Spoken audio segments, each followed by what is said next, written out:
Welcome back to another episode of Mindset Mastery with Mindset Mary. Today, I am thrilled to host a figure who stands tall in the world of coaching. He is a former basketball championship coach turned business coach and author of 18 books, an incredibly talented speaker who has performed at some of the largest stages, including 10X.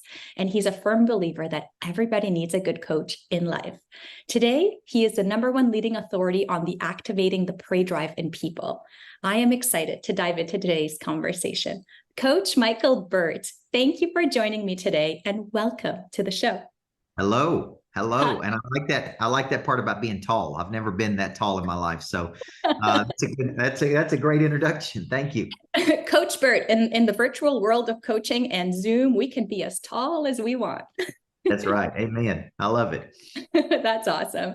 So Coach, tell me, how did your journey from being the youngest head coach in Tennessee to becoming a top business and peak performance coach come to fruition? Can you share a little bit about the sports coaching journey that you had and the experiences that you acquired that have uniquely positioned you in the world of business coaching?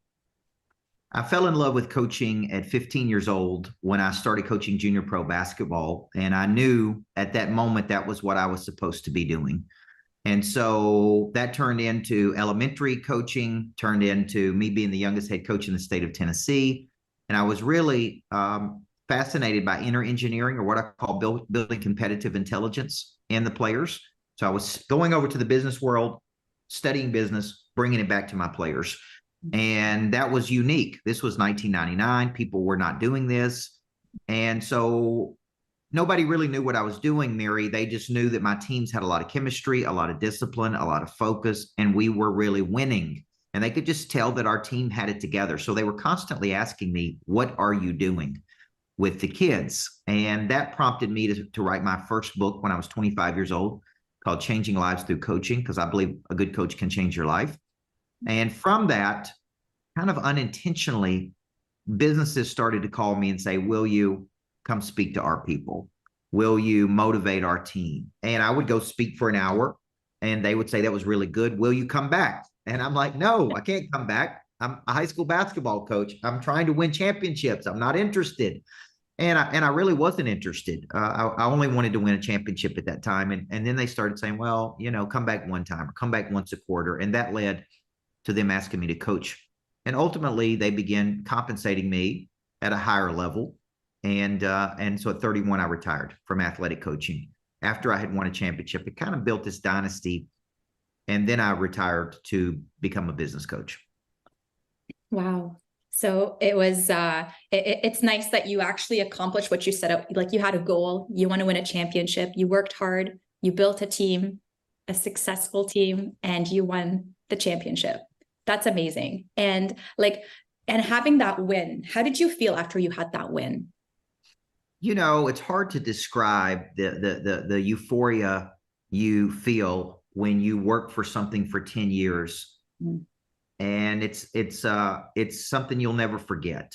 It's a memory you will have. As I get older, I'm 47 now, and I heard Dana White say this with the UFC. They asked him his feelings about money, and he said, I use money to create memories.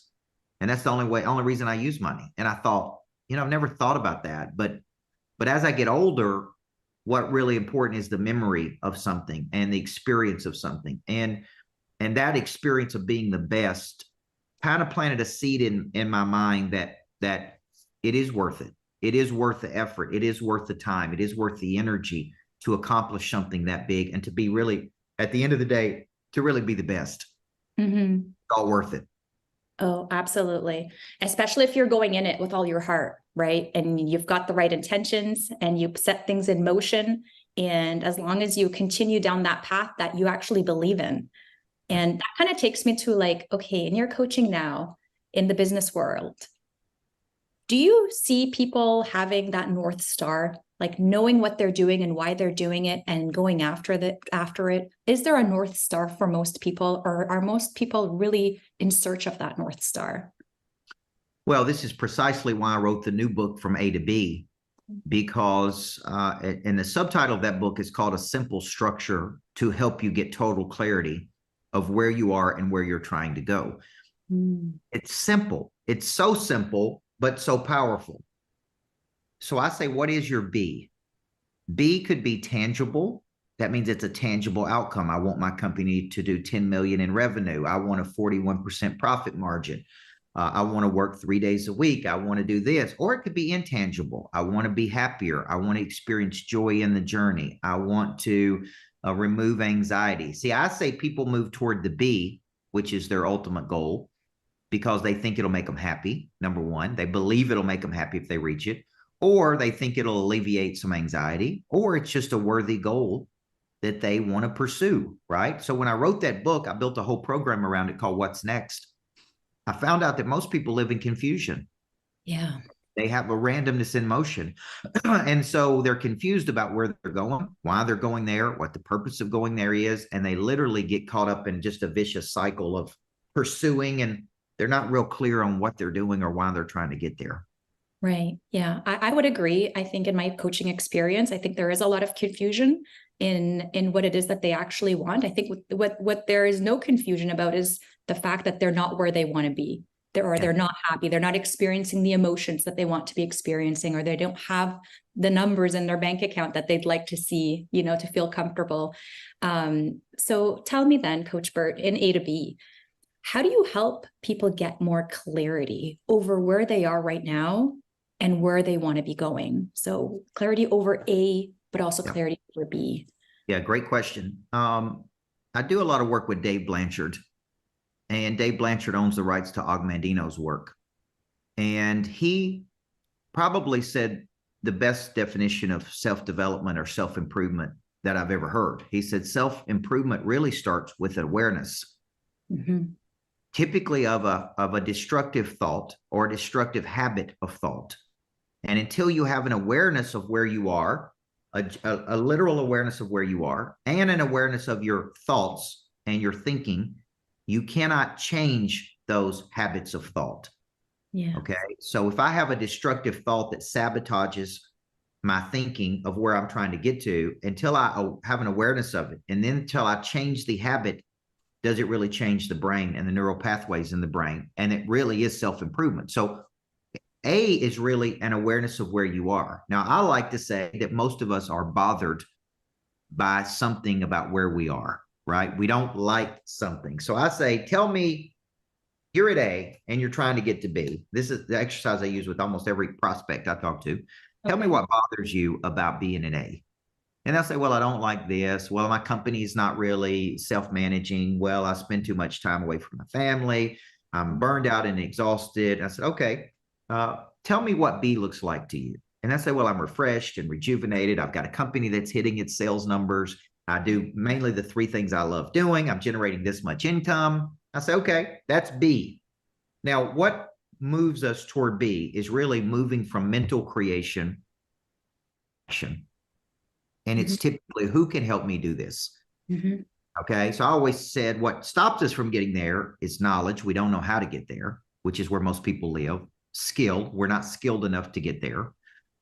Desire, prey drive, instinct to pursue. We don't have enough drive to get there. We don't have the confidence to get there, or we don't have the relationships to get there. So we literally live between, I'm frustrated, but I don't know how to get there. So I just stay where I'm at and I complain about it. So we live mental creation and we fantasize and catastrophize. We can see it vivid in our mind, but we live in a world of frustration because we just can't figure out how to get there. I would agree. Yes. I think most of us, I mean, even the most successful people they do struggle with thoughts, right? Thoughts that aren't serving us. They're not serving our story. They're thoughts that, keep us stuck or keep us small or create more confusion, because the more we associate ourselves with those thoughts, the more we think that we're not good enough, or we can't do it, we can't achieve it. We question our worthiness, and you're absolutely right. It's if without self-awareness, there's no step 2. Like you can bypass step 1 and get to step 2 ever. You have to build that awareness. One thing that I've found with clients is that they don't have the right systems in place to keep their minds healthy. So journaling, journaling through writing because once you write something down that's in your mind, it almost loses its power over you. It takes on a different energy once you write it down and you really start to look at it. The other thing I notice is that the more we ruminate in our heads, the less we're likely to actually take action and move in the direction that we want to go. So journaling is one way that I've helped clients, or I've helped clients help themselves to kind of get out of their head, and the other thing is like positive affirmations. We are so easily influenced by the negative things that are happening around us that translate to the negative things we start to think about and become associated with. So it's like being able to say, I am worthy, I am powerful, I do have a compelling future. Saying the things that your mind will never say on its own unless you intentionally say them to yourself, right? And I like to think about, relationships, because I think we get so stuck in the how do I get this done? How do I get there? And you're looking at others and the success of others and continuously playing that comparison game without really thinking about like, well, if they've done it, it actually means it can be done. And I can do it as well. So who can help me? Who's done it? And who's done it, and how can they help me do it as well? So I think like it's us being able, like as a mindset coach, it's like, how do you develop a relationship with your mind where it's actually your friend? Yeah, that's good. It's actually your friend. And the nice thing is, the thing is that all problems are created within us, but then all solutions are found within us as well. So if we're creating the problem, we also have the solution, which is why I enjoy, which is why I like your work. Like when I first got introduced to your work, it was over Instagram. You got all these amazing reels, and you had like the it factor. Like you were saying, it was like not just what you were saying, but it was how you were saying it. And it was your ability to really touch someone in how the words are landing. So I'd sort of like to explore that a little bit. Yeah. How did you cultivate that as a coach? Because not every coach has that. It's hard. As I was listening to you, the reels are impactful because it's capturing me coaching people in the moment. Yeah. And the only way to really answer that question is I have been coaching since I was 15 years old, right? That's for 32 years now. It's all I've ever done. And I call that a long obedience in the same direction. So it's kind of a combination of my sport background, which is very intense. Right? There's a game to play. There's a trophy to win. There's movement, plus the Covey in me, which is more methodical. So I think that the coach that you see on Instagram is a mixture of this intensity, this entrepreneurial spirit, but I have this deep Covey background of who I studied under from 18 to 25, which is deep and methodical. It's very, pragmatic. It's very step by step. And I just think that's why I say I'm intense and I'm positive. And some people like that. And I spoke yesterday to a group of people, and I could tell that some people, more of the coach in me came out yesterday, Mary, because they weren't responding the way people typically do. And my tendency is to like, I'm in a locker room, like I'm going to keep pushing until I either push you to a point or you're like, I'm out. Okay. So yesterday I pushed harder than I typically do because I didn't think I was connecting with the audience. And the default in me is to shift gears and find another gear, just like I did with my team. So I think when you see those reels, that's really what you're seeing is 31 years of me doing it. And I do have an instinct to know when I need to shift gears in a presentation and when I need to tell a story, when I need to insert humor, when I need to get more cerebral, when I need to, and it's hard to teach other people that, but it is instinctual.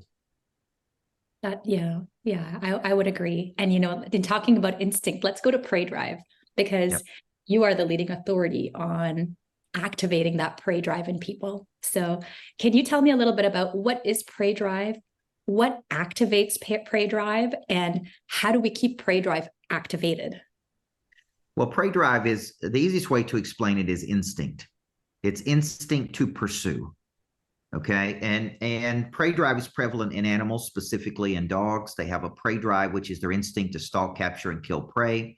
I associated the word with humans, gave it a new definition, an instinctual ability to see something with the eyes or in the mind, in the imagination, and to have the persistence and intensity to pursue it. but the prey drive has to be activated. And in most people, that drive has been deactivated. Okay, either life has knocked them down, or they've been told to slow down. You know, for whatever reason, it's never been activated in a lot of people. It's dormant. Covey used to talk about how people's gifts and talents were dormant or latent or undeveloped. Okay, it's like it's inside of them. They were given it to them at birth, but they've never opened their birthday gifts. Well, prey drive is, I have an instinct to pursue something that I see, I want, a goal, a dream, an ambition, a partnership, an opportunity. But there must be a persistence to this drive, and there must be an intensity to this drive. So the way I wrote this book is I studied the top 20 motivational theories. I deconstructed those theories. They basically all say the same thing. We move toward things we want. When we're hungry, we move toward food. When we're lonely, we move toward people. When we're thirsty, we move toward water. The problem becomes, what happens when we don't want anything? And we become complacent, which is a big problem in America. It's kind of a complacent nation. We have a lot of entitlement. We have a lot of, I'm going to sit and wait on things to happen. They don't pursue. So when I wrote this book, I said, okay, what is this drive? It's an instinct to pursue. What are the phases of it? Activation, persistence, intensity. What are the activators of it? Like, what activates Mary's prey drive? What activates right? Because all these people were coming to me saying, you know, I got a good team, but they don't really pursue like they should. They don't really follow up like they should. Mostly a lot of salespeople. Yeah. They don't really work like they should. It's like, what can we do? And I started saying, so we should spend our time activating that drive. So it is activated by fear. Fear can be used as a prey drive activator. Fear of loss, specifically fear of loss. But even fear of rejection can activate the prey drive. Fear can be your friend. Just like you said, your mind can be your friend. Fear can be a friend. So that is an activator. Competition could be an activator for some people, okay, that want to be great or want to compete, or they've got a competitive spirit. Environment can be an activator of prey drive, meaning when I'm in an environment, this is why I'm building a greatness factory in Nashville. It's a great place to work. It's a great place to learn. It's a great place to connect. I mean, it's a cool place to go work at because your prey drive is activated there, right? Then exposure is an activator. I see something. I grew up not going to a lot of cities, not being in big cities because we lived in a small town. So when I started going to Miami and New York City and Chicago, I was like, whoa, like this, look at all this opportunity. It activated my prey drive. It's like, this is a big world. That's why I like, that's why, when I'm in big cities, I like the energy of the city because it activates my prey drive. It's like things are happening, people are moving. And then ultimately, embarrassment can be an activator of prey drive. Like embarrassment can be an activator. Yes. Yeah. So the fear of embarrassment can be an activator, which causes you to prepare. Yes. Very true. Very true. So then in your coaching experience of 3 decades, do you see people more motivated by the positive activators or by the negative activators? Yeah, it's a great question. You're the only person who's ever asked me that question. Really? So great question. And my publisher, when I wrote this book through McGraw, I could tell that my editor was not a sports person, right? She was not a sports person. So she came to me and would ask me these questions like, does it have to be negative? Like, is it only negative things that activate the prey drive? The truth is, a positive compliment could activate the prey drive. Affirmation could activate the prey drive.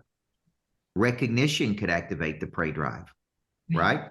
Yeah. Like it's not that something negative has to happen to activate the prey drive. I'm more of what's called a defensive pessimist than a strategic optimist. A defensive pessimist is a person that thinks about all the things that could go wrong, right? Yeah. And they prepare a lot. So I'm more of a defensive pessimist. So I'm more motivated by fear of loss, competition, embarrassment. That's just my particular psyche. So that probably is a little bit of a bias that comes out when I talk about prey drive. But I actually believe that positive compliments or recognition could really activate it as well. And I think it also depends really on the person. right? Yes. And their outlook and view of life and view of themselves, and, you know, what really motivates them. So are you motivated to work hard to buy a $10 million mansion, or are you motivated because you got to put food on the table and you got kids? And if you don't get today or tomorrow's sale, you're not making rent. You know, it really depends on where people are at in life. Now, Yeah. I would also, I would also say that maybe someone who is comfortable, who is complacent, you know, I guess perhaps I'm wondering actually, like, what would activate that person's prey drive? Because they've already got the job, they've got the money, they're comfortable, they're not hurting for cash. You know, what activates people who, because as they say, or as I love Ed Milet, and he always says, the enemy of great is good. So when things are good, how do you get those people to get great? It's typically stimulated. You know, as you were saying that, I remember I was speaking in Nashville. There were two gentlemen in the room making about $300,000 a month in personal income, most money they've ever made. Yeah. And they just really looked at me, and I was pushing really hard that day. Yeah. I finished the presentation, and they ran out in the hallway and said, "You're my new coach. I have lost my prey drive." So let's go back to something we said earlier, awareness. See, me giving a presentation brought an awareness to them. Man, I've lost my drive. I'm complacent. It's all relative, by the way. It's not relative to the $3.6 million they were making. It's relative to the potential they think they have. Because in their mind, they probably think they're playing small. They may have thought they were playing big. I was speaking in Mexico. I'm going to Mexico tomorrow to speak. And it was an insurance event, Mary, and they brought these people down as a reward banquet. They've done well. They're getting rewarded. Part of it is they got to go hear me talk, right? And they brought me in to speak. And one guy just sat there like this the whole time and looked at me, and he got finished. I got finished, and he said, "You know, I came here excited. Now I'm all pissed off." And I'm like, why? He said, "Well, I thought I was doing good. I'm making $250,000 a year." So the talk brought an awareness to him. I can play at a higher level. So that answers your question of, if I'm complacent, it's typically exposure to something. There's times in my life I think I'm playing at a high level, Mary, and then it's like, you know, I remember when I got a jet in 2017 to travel, and the very first plane ride I got on, 7-passenger, beautiful little jet, and then the first thing I see is like a G450 beside me, and it pulled up beside me on the runway, and I was like, yeah. look at that. Now, it wasn't a comparison thing, but it was an awareness that, hey, there are levels to this, and it's okay. You can be content, by the way, for all the people who watch this. You can be content and go, you know what? I'm grateful for where I am, but I do have a desire to play at a higher level or impact more people. Yes. Yeah. That's the one thing that we don't want to fall into, is that, you know, always striving for more, always wanting more, never appreciating the moment, you know, and always thinking that next moment or that next acquisition is going to get me what it is that I want. I would say that is something I've struggled with over the years. Personally, I have moments of happiness, Mary, moments where I go, you know what, this is good. Yeah. Right. I've worked hard, you know, this is a good moment, but it's fleeting. Because of the way I think. It's like, all right, look, man, it's me versus Milet, or me versus Cardone, or me versus, right? It's like, hey, yeah, you know, so it's, but a lot of that's of the psyche and makeup of the person as well. I am happiest, Mary, when I am pursuing. I am happiness when I am setting a goal. I am miserable. See, I'm going to Mexico tomorrow to speak for 3 or 4 days. I couldn't sit on the beach in Mexico for days and do nothing. Like I can for a day, but I get re-inspired, and I'm like, all right, I got a new book to write. I need to get going. I'm just, you know, I went to St. Lucia once in the bungalows over the water, and after about 3 days, I was trying to figure out how to buy the bungalows. I was like, now, will you guys sell me one of these bungalows? Like, how much would it cost? And they were like, well, we make $20 million a year with this bungalow. And I'm like, okay. Like, it was like I needed something to do. That's just who I am, you know. That's just who I am. So good. And I think that's common of many high achievers who have high expectations, who have set high goals, and, you know, like, and love the pursuit. Like, I think like Coach Burt, I think that's a gift, right? Yeah. The fact that you love the pursuit, not just the destination, not just getting that thing, but the pursuit of getting it, or the pursuit of becoming it. Yep. Right. So, I mean, I heard you say something that I absolutely love, and I keep telling that to myself. And when you always say, it all goes zero to at midnight. We go to bed tired and wake up hungry.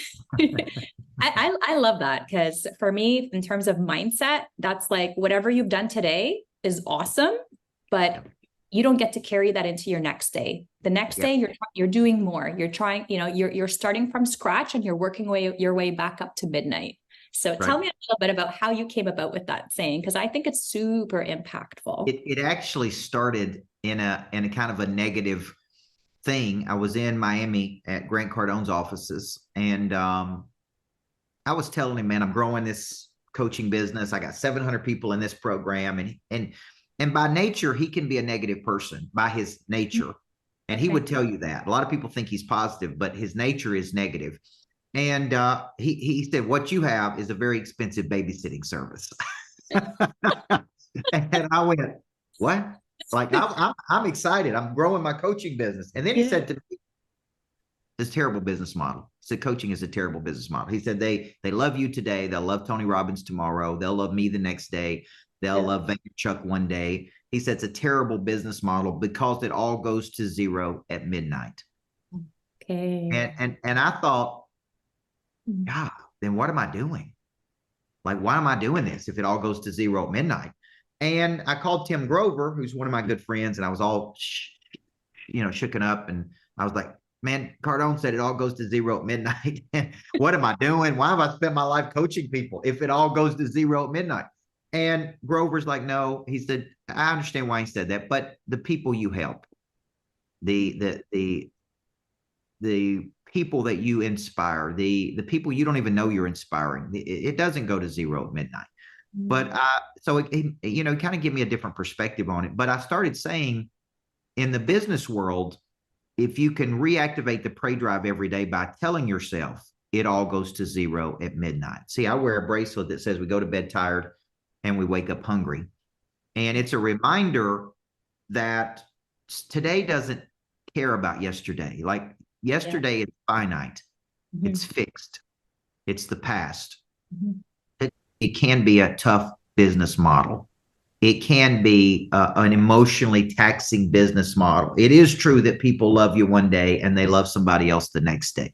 It is true that you pour into people's lives and sometimes they don't appreciate it or tell you they appreciate it. It is true you hear a lot of negative. It is true there's a lot of churn, and especially as you get bigger and bigger, right?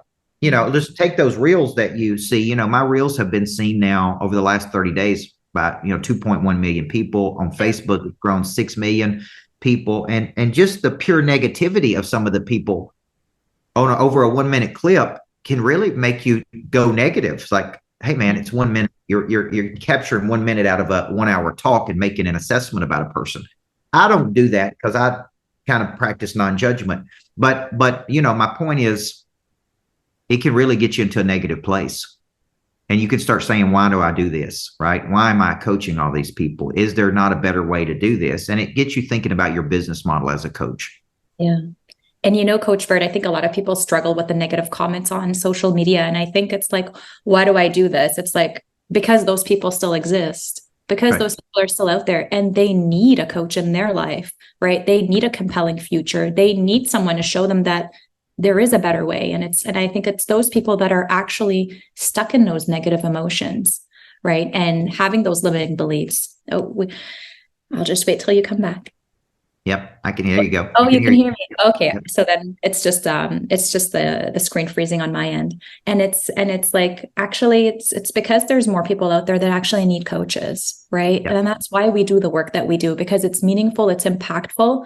And yeah, it could be triggering for people. If you're not ready to receive the message, you're going to block that message. And it could be in the form of a hateful comment or whatever it may be. But I think also coaches are so many coaches are so well-intentioned that we know we shouldn't take it personal, but it's hard not to, right? Yeah.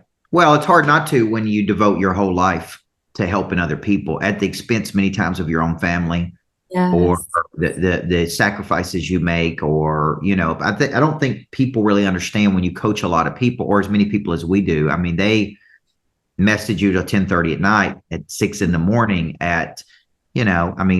we've had to change my phone number. We've had to, there's a lot of things we've had to do because just the sheer volume of people reaching out per day. And it's not a bad thing. It's a blessing, but it is also can be a burden, almost like a pastor of a church that's never off, that never has a break, that never gets time away from people. So I think there's obviously pros and cons to every business model. Absolutely. Absolutely. Yeah, I would agree. And, let's go there, maybe, if you don't mind, more into your personal world. I know Sure. you have a beautiful, beautiful wife. You got three incredible kids, Yeah.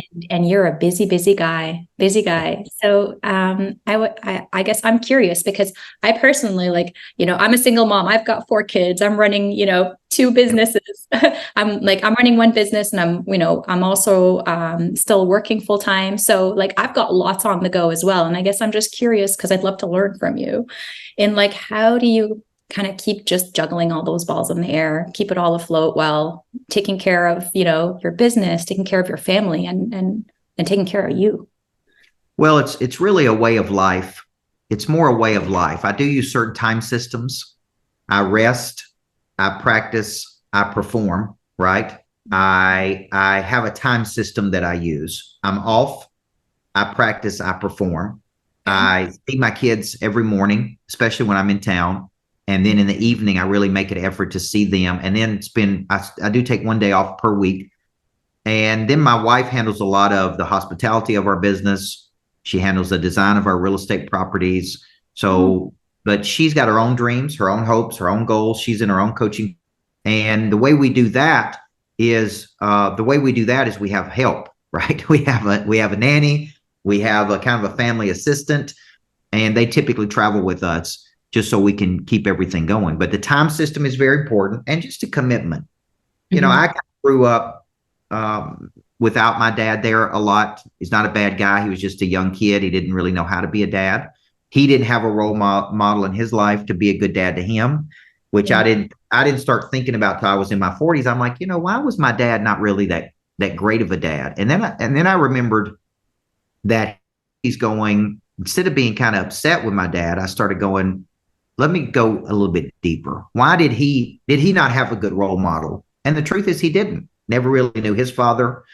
He didn't have a good role model. So when I became a dad, I didn't really know how to be a dad because I'd never seen a good dad True. before, right? Yeah. And really, to be honest with you, Mary, I never seen a good husband. I had never really seen a good husband to my mother. And so because my mom was divorced several times, and she never really had a good husband so I grew up without any of that. And so these are skills I had to learn, like how to be a husband, how to be a good dad. And then I kind of use what's called a because goal. A because goal is a big intrinsic reason you do something when you don't feel like it. And so I started saying, one of my because goals is because my dad wasn't that great of a dad. I made up my mind I was going to be a good dad to my kids. Now, what does that mean? Being present. That means every morning seeing my kids when I'm in town, right? It means when I'm on the road, staying connected to them. It means, putting my kids in bed at night. It means playing with my daughter. So from 6 to 7 every morning when I'm in town, it's just me and the kids and my wife. We have breakfast, we hang out, and there's certain just mechanisms that we got to put in place to live the kind of life that we live, which is travel and helping a lot of people. And sometimes I'll get out in left field and my wife will say, hey, going to see the kids. Okay. I know you're going to be gone for 7 days and you're going to be on the road and you're being fabulous and you're being Coach Burt. And we call that in our house too busy being fabulous. Oh, I love that. Yeah. So, yeah. Sometimes we can get caught up in all the fabulousness. I Right. think also, with relationships, I think it's also creating that space for that person to be fabulous, Yeah. outside the home, but also 100%. cultivating that environment where you can also be fabulous inside the home, as an individual, as a husband, as a dad, and creating those healthy relationships where you can thrive inside and outside of your home. Yes. Yes. Yeah. And I remember coming home one night and my wife wasn't paying attention to me. And it really bothered me, Mary. I was like, what's up? And then I didn't say anything. And then I didn't say anything. And then right before bed, I said, I need you to pay attention to me, which is the worst time to start this conversation. And I said, look, everywhere I go, people pay attention to me because I'm Coach Burt. I go speak and I sign books and I take pictures and then I get home and my own wife doesn't pay attention to me. And she said something that got my attention. She said, we've had to learn to live without you here. And if that bothers you, I'm sorry. Okay. But we've had to make it with you on the road being Coach Burt. So I'm sorry that when you come home, we don't just, and I thought that's a valid point. It hurt, but it's a good point. It's true. It's true. I mean, it's like life still has to go on in the household when you're not there. And I think that it's also like an identity thing. Like you have all this attention and all eyes on you. And, you're a very important person and you're in some very, very big rooms on big stages. And it's like you come home and everything changes. Right. And I think that it's like you come home and then you're back to Michael. Right. Just a regular old, stop by and get the diapers on the way home. It's just dad. Yeah. And, if you read the book, Don't Stop Believing by Jonathan Cain, who wrote the song, Don't Stop Believing, he talks about life on the road, being in journey, being famous, and then coming home. And it's just it's a drop off. And how much friction that created in his marriage and with his kids. And, it's a pretty interesting thing, but it is true. When you're out there on the road being somebody, helping a lot of people, when you come home, there is a drop off and a drop off of energy. And that's like, hey, you're just dad. So there's an adjustment there that's hard for some people to make.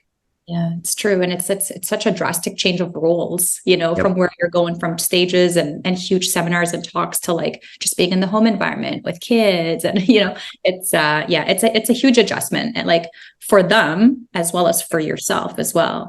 Yeah. So it's I find like, people talk about like work-life balance. And it's like, I don't know, personally, I've never really experienced it. I've never really, like, I've always felt like when I'm working, but I'm like thinking of all the things that are not happening at home. And then when I'm at home and I'm doing stuff, I'm thinking about how I'm falling behind at work. So it's like, it's really just to kind of get into harmony. And for me, that has been like, okay, I got to get really clear. Like a few years ago, I decided it's not working because I'm not also loving what I'm doing. So why don't I go back and explore what it is that I really want to do in my life and start pursuing that? Because then when you're struggling with the work-life balance or you're trying to find that work-life harmony, at least you're doing it, but you're in a role that you actually love, something you enjoy doing, something that you wake up to, inspired to do. So I think that like, that's really helped. And I think for you, Coach, like you're doing what you love, right? You're in the world of your dreams.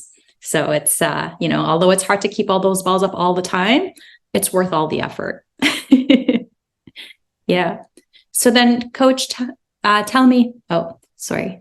I can't hear you. Can you hear me, Coach?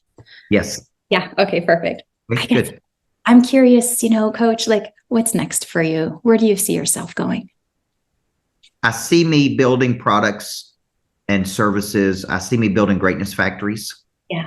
And trying to scale greatness factories. I do have a heart to do more things with either the 18 to 25-year-olds with the concept I'm working on, or our success school that we currently have for kids, which is online coaching for kids. So I see me buying more retreat centers around the country and that positive cash flow. And we do, I'm big into retreating to attack and combining inspiration and execution. So I see more greatness factories, more retreat centers, probably more with the kids. And then we have a program called What's Next that's growing like crazy. The high achiever who's trying to figure out what their next move is. So that's what I see in our future. That's beautiful. That's beautiful. Yeah. And I love the idea of like, it's inspiration and execution. Sometimes you could be, following people who inspire you, but then you don't do anything, right? It's how do you inspire someone, flip the switch, activate their prey drive, and then get them into motion and continuous motion where that prey drive remains activated. So I think the greatness factories are a great idea because, as you said, environment matters, right? Your proximity to other people, your relationships that you build. And I think that these could be like, incubators for having people come to them, and then being able to expand their horizons and meet with people that maybe they wouldn't naturally meet in a normal setting. That's right. I think that's a great, the Greatness Factory to me sounded like it's a place that connects people and ideas together to achieve things that you may be unable to achieve working out of your home by yourself. That's right. See, you get it. That's good. That's a great commercial for the Greatness Factory. So maybe we need to use you to explain the concept, but you go. That is exactly the concept. The concept is go to a place where your prey drive is activated and exchange energy, ideas, partnership, right? And it's organic. It's not forced. It's not weird. It's not uncomfortable, where you're going to meetings where it's set up to network. It's like, it's an organic exchange, right? Where you can secure business and you can secure futures. And there's things that won't happen in your home that would happen at a Greatness Factory. Correct. And I think that the more we're on our Zooms and doing everything remotely, I think we're losing the connection, right? And as coaches, we coach because we love and value connection. So that's a great place that people can go to really reconnect, and reconnect even with their prey drive, looking at others all around them. People are driven, they're motivated, they've got this huge goal, it's giving them reasons to get up and actually go somewhere in the morning. Yes. And I think there's going to be a certain group of people that go, I love it. That's exactly where I want to go. We've already rented 60% of the offices in the one we're building in Nashville. We have a beautiful theater where people can do events. We have dream foundries. We have really cool flex spaces. So I believe this could be a really big play for us. Yeah. And I heard you once say, you want to build 100, but to get to the 100, you need to start with the one. Start with the one. And there is quantum thinking. Now, the quantum thinking side of me says we don't have to just have one. We can build 10 at a time. And I think with what we're seeing with commercial real estate, there will be people who want to partner with us and put these into unused commercial real estate places, whether it be malls, who would share in the revenue to have a Greatness Factory there. So I'm in talks with certain people around the country on who are interested in having one without maybe the expense that we incurred in Nashville, because it was very expensive to build the mothership there because of how nice it is and just building something from scratch. So, but it's important because that's the home base, right? Oh, absolutely. Yeah, no, for sure. I built a custom home, so I know all about the pain of building. Luckily, I love interior design, so it was worth it for me. But I knew like it's a lot. But that is the mothership. It's the first one, and the first one sets the stage for the next 100, right? That's right. So that's right. Totally worth it. Coach Burt, what an amazing conversation. I knew it was going to be good. I didn't know it was going to be this good. It was amazing. So thank you. I am certain that people watching this interview are going to want to know where you live in the virtual world. Yep. Where can people go to follow you and find more about you, your programs, your content? Because honestly, it's amazing. Thank you. If you go to coachburt.com, we just launched a new website that's going to be up probably today. TheGreatnessFactory.com explains the Greatness Factory. And obviously we're growing at a rapid rate on social media. Instagram has grown by 50 or 60,000 people in the last 30 to 60 days. Even on Facebook at Coach Michael Burt has grown by 50 or 60,000 people. So we're getting in front of millions of people now. YouTube channel. I have a podcast under America's Coach where we put a lot of my content. So if you're into podcasts, so this Coach Michael Burt, and you can pretty much find. Amazing. Okay, Coach, we're definitely I'll link it all up below in the description of the video. I appreciate your time. I appreciate you sharing your wisdom with my community. And I hope to even have you back. I appreciate you, Coach. Absolutely. You're a real delight. You got a great spirit. Thank you. Bless you. I'm glad I did this one. I don't do all the podcasts, but you've been a big joy to work with. You got to do Mindset Marys. Mindset Marys. That's good. Really good. You were great. Thank you. Thanks, Coach. Take care.